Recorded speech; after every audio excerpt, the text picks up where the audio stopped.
सबसे बड़ा पापी कौन, स्त्री या पुरुष? भोगवती नाम की एक नगरी थी। उसमें राजा रूपसेन राज करता था। उसके पास चिंतामणि नाम का एक तोता था।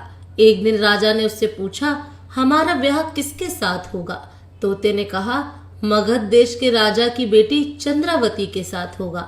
राजा ने ज्योतिषी को बुलाकर पूछा तो उसने भी यही कहा। उधर मगध देश की राजकन्या के पास एक मैना थी। उसका नाम था मदन मंजरी।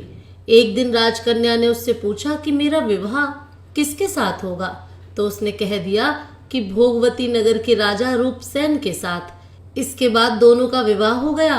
रानी के साथ उसकी मैना भी आ गई। राजा रानी ने तोता मैना का विवाह करा के उन्हें एक पिंजड़े में रख दिया। एक दिन की बात है कि तोता मैना में बहस हो गई।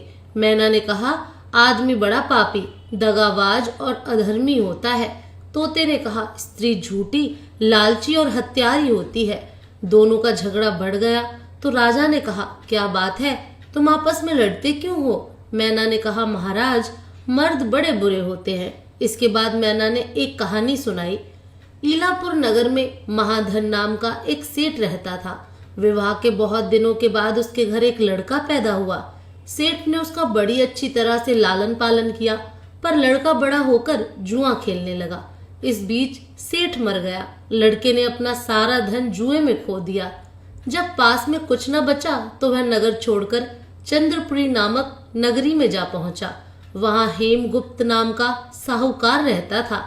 उसके पास जाकर उसने अपने पिता का परिचय दिया और कहा कि मैं जहाज लेकर सौदागरी करने गया था। माल बेचा, धन कमाया, लेकिन लौटते समय समुद्र में ऐसा तूफान आया कि जहाज डूब गया और मैं जैसे तैसे बचकर यहाँ आ गया। उस सेठ के एक लड़की थी, रत्नावती। सेठ को बड़ी खुशी हुई कि घर बैठे इतना अच्छा लड़का मिल गया। उसने उस लड़के को अपने घर में रख लिया और कुछ दिन बाद अपनी लड़की से उसका ब्याह कर दिया।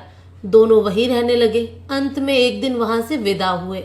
सेठ ने बहुत सा धन दिया और एक दासी को उनके साथ भेज दिया। रास्ते में एक जंगल पड़ता था। वहां आकर लड़के ने स्त्री से कहा, यहाँ बहुत डर है, तुम अपने गहने उतारकर मेरी कमर में बांध दो। लड़की ने ऐसा ही किया। इसके बाद लड़के ने कहारों को धन देकर डोले को वापस करा दिया और दासी को मारकर कुएं में डाल दिया। फिर स्त्री को भी कुएं में पटक कर आगे बढ़ गया। स्त्री रोने लगी। एक मुसाफिर उधर जा रहा था। जंगल में रोने की आवाज सुनकर वह वहां आया। उसे कुएं से निकालकर उसके घर पहुंचा दिया। स्त्री ने घर जाकर माँ बाप से कह दिया कि रास्ते में चोरों ने हमारे गहने छीन लिए और दासी को मारकर मुझे कुएं में ढकेलकर भाग गए। बाप ने उसे ढाढ़स बंधाया और कहा कि तू चिंता मत कर, तेरा स्वामी जीवित होगा और किसी दिन आ जाएगा। उधर वह लड़का जेवर लेकर शहर पहुंचा। उसे तो जुए की लत लगी थी। वह सारे गहने जुए में हार गया। उसकी बुरी हालत हुई तो वह बहाना बनाकर के उसके लड़का हुआ है, फिर अपनी ससुराल चला। वहां पहुंचते ही सबसे पहले उसकी स्त्री मिली। वह बड़ी खुश हुई। उसने पति से कहा, आप कोई चिंता न करें, मैंने यहाँ आकर दूसरी ही बात कही है। जो कहा था वह उसने बता दिया। सेठ अपने जमाई से मिलकर बड़े प्रसन्न हुए और उन्होंने उसे बड़ी अच्छी तरह से घर में रखा।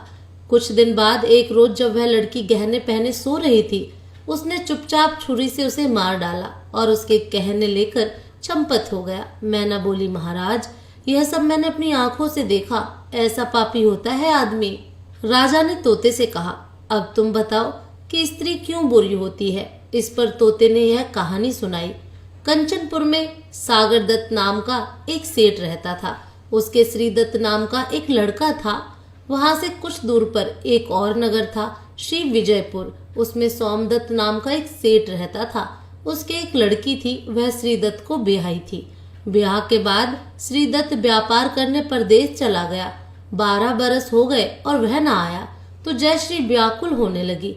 एक दिन वह अपनी अटारी पर खड़ी थी कि एक आदमी उसे दिखाई दिया। उसे देखते ही वह उस पर मोहित हो गई। उसने उसे अपनी सखी के घर बुलवा लिया। रात होते ही वह उस सखी के घर चली जाती और रात भर वहां रहकर दिन निकलने से पहले ही लौट आती। इस तरह बहुत दिन बीत गए। इस बीच एक दिन उसका पति परदेश से लौट आया। स्त्री बड़ी दुखी हुई।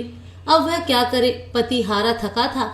जल्द ही उसकी आंख लग गई और स्त्री उठकर अपने दोस्त के पास चल दी। रास्ते में एक चोर खड़ा था। वह देखने लगा कि स्त्री कहाँ जाती है। धीरे धीरे वह सहेली के मकान पर पहुंची।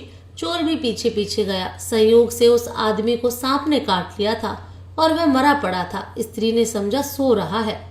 वही आंगन में पीपल का एक पेड़ था जिस पर एक पिशाच बैठा यह लीला देख रहा था।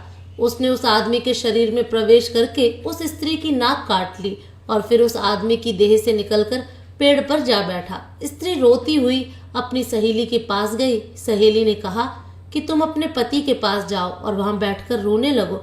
कोई पूछे तो कह देना कि पति ने नाक काट ली है। उसने ऐसा ही किया। उसका रोना सुनकर लोग इकट्ठे हो गए।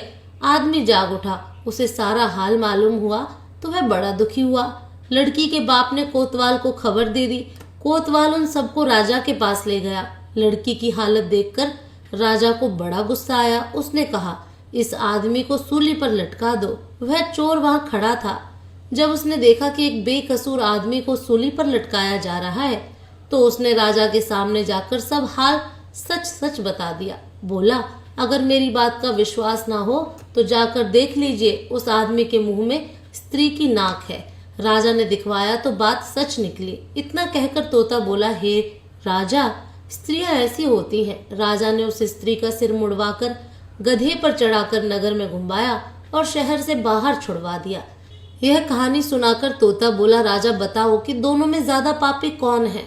राजा ने कहा, स्त्री।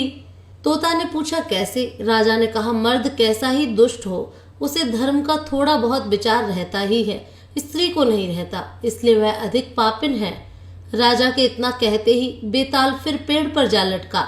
राजा लौटकर गया और उसे पकड़ कर लाया। जय श्री राम।